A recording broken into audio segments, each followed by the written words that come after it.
आपका स्वागत है। लगातार एक के बाद एक ऐसे बाउंसर छोड़ रहे हैं आपके लिए, जिसका जवाब आप दीजिए। मेक इन इंडिया आपके लिए गुजराती थाली रखी है हमने। नहीं, इसमें गुजराती और राजस्थानी थाली से भी इनकार कर दिया है।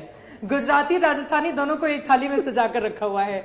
चलिए, अच्छी बात है, आपने पूरा भारत की थाली यहाँ सजाई हुई है। और ठीक इसी प्रकार आज जो बजट हुआ है, उस बजट में भी निर्मला सीतारमण जी ने हर प्रदेश का आइटम और हर तरह से इस थाली को सजा के देश के सामने परोसा है। मैं आपका भी धन्यवाद करता हूं आज तक का, और निर्मला जी का भी धन्यवाद करता हूं कि इस तरह से उन्होंने हमारे मन के पेट को भरा है। बस बिल्कुल सही बात बोल दी। ये मन के पेट ही भर रहे हैं, वो लोग रोजगार चाह रहे हैं, वो अपना पेट भरना चाह रहे हैं, ये मन के पेट भर रहे हैं। और इन्होंने कहा पूरे भारत की समृद्धि।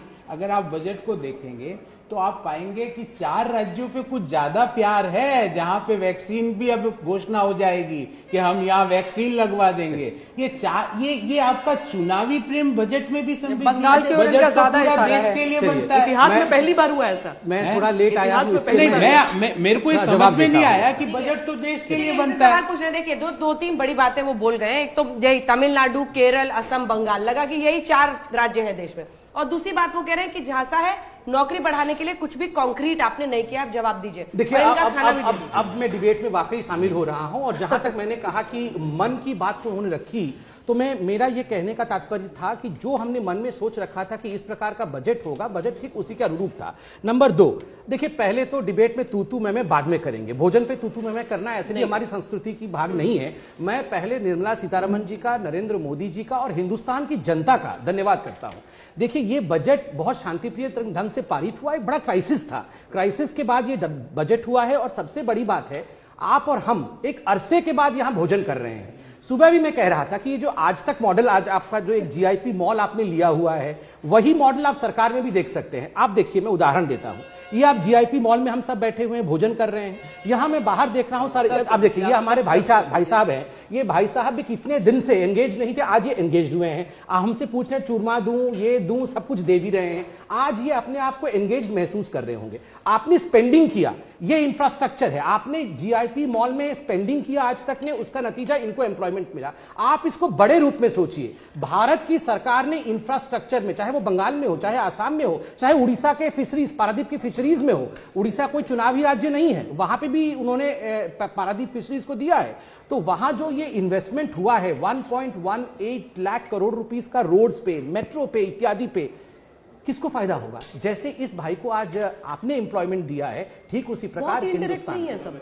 जिस चीज के लिए ये बोल रहे हैं कि मतलब कुछ ठोस नहीं है, ऐसा नहीं है। कई सालों बाद जाकर इसका असर दिखेगा। आज की स्थिति में बहुत सारे नौजवान हैं जो नौकरी के लिए परेशान है। आज के लिए क्या होगा? 2 चीजें हैं जहां तक शॉर्ट टर्म गेन होता है और एक लॉन्ग टर्म गेन होता है। शॉर्ट टर्म गेन में आप देख सकते हैं कि जब कोरोना का क्राइसिस रहा, तुरंत किस प्रकार लोगों के हाथ में पैसा पहुंचे, 80 करोड़ लोगों के पास किस प्रकार अन्न पहुंचे, उसकी व्यवस्था one ration card one nation के अंतर्गत इमीडिएटली किया गया। सभी को 5 किलो गेहूं, दलहन इत्यादि ये सारी राशन पूरे हिंदुस्तान में भेजा गया। मगर एक लॉन्ग टर्म के लिए लॉन्ग टर्म प्लान ही आपको अपनाना पड़ेगा। किस प्रकार ये लोग भविष्य में भी, अगर इंफ्रास्ट्रक्चर, देखिए, आप पैसा दे दीजिए, पैसा कुछ दिनों में खर्चा हो जाता है, कुछ दिनों में आपका हाथ खाली हो जाएगा। मगर एम्प्लॉयमेंट दीजिए। ये ऐसा नहीं है कि आपको एम्प्लॉयमेंट 4 साल बाद मिलेगा। जब 11,000 किलोमीटर एक्स्ट्रा जो नेशनल हाईवे ऐड हो रहा है, श्वेता जी, अंजना जी, चित्रा जी, ये 11,000 किलोमीटर का है। 11,000 किलोमीटर का जो एक्स्ट्रा नेशनल हाईवे ऐड होंगे, तो ये परसों से काम शुरू होगा, काम ऑनगोइंग भी है। उनमें जब नेशनल इंफ्रास्ट्रक्चर पाइपलाइन की जो बात की, जिसमें करोड़ों की रुपए लगाई जा रही है ना, आपका सारा फोकस बंगाल पे ज्यादा है। जहां जहां चुनाव होने हैं, वहीं पर सड़क आपको ज्यादा खराब नजर आ रही है, वहीं पर सब कुछ करना है। इनका आरोप यही है। कोई बात नहीं है। देखिए, बंगाल हो, आप खाना भी शुरू कर दीजिए। बिल्कुल खाऊंगा भी। मैं बोल रहा हूं, बंगाल भी हो, तमिलनाडु भी हो, केरल भी हो, ये छोटे राज्य नहीं, आसाम भी हो, ये बड़े राज्य हैं जो हिंदुस्तान के जीडीपी को कंट्रीब्यूट भी करते हैं, और वहां भी काम होना अनिवार्य है। हमने वहां किया है। मैं तो आज इनसे रिक्वेस्ट करता हूं, ये कह दे कि बंगाल और असम में काम नहीं होना चाहिए था, हमने गलत किया है बंगाल में काम देके, अब ऐसा बोल दे। आप थोड़ा लेट आए, आपकी मैंने पूरी बात अच्छे से आप सुनी खाना ताकि शुरू मुझे आपने पता खाना भी चले। खाता हूं और तो- आप भोजन भी कीजिए, जरूरी है। कम से कम भारतीय जनता पार्टी तो भरपेट करे, देश बाद में कर ले। नहीं, एक बार मैं संबित जी तो- को बता देती हूँ, इनका सोमवार का व्रत है, इस वजह से ये कुछ नहीं खा रहे आप थोड़ा हैं। पानी तो पी ऐसा लीजिए। नहीं हो कि पी सरकार के लूंगा। बजट से नाराज होकर नहीं, खाली नहीं, उन्होंने नहीं, खाली नहीं, रखी नहीं, हुई है। ऐसा कुछ इनका नहीं। इनका ऐसा कुछ नहीं है। संबित जी, मेरा देखिए सोमवार का व्रत है। मैं तो अब मेरी बात रिस्पेक्ट तो करता सुन। हूँ, व्रत है तो अच्छी बात है। बिल्कुल, मेरी बात सुनिए आप। आपने कहा हमने कोरोना काल में पैसा दिया। हाँ, मुझे ये बताइए कि ये 10 महीने हुए कोरोना को देश में, हमने पहला लॉकडाउन किया, उसके बाद 10 महीने से ज्यादा का समय हो गया, कितना पैसा प्रति हिंदुस्तानी को मिला, ये बताइए। देखिए मैं एक बात पूछूं, ये हमेशा ऐसा क्यों होता है कि हम हिंदुस्तान में जो पॉलिटिकल पार्टीज होते हैं ये इसी प्रकार का प्रश्न पूछते हैं कि कितना पैसा हमें मिला। हम ये क्यों नहीं कहते हैं कि इंडिया ने कितना जनरेट करने की क्षमता बढ़ाई।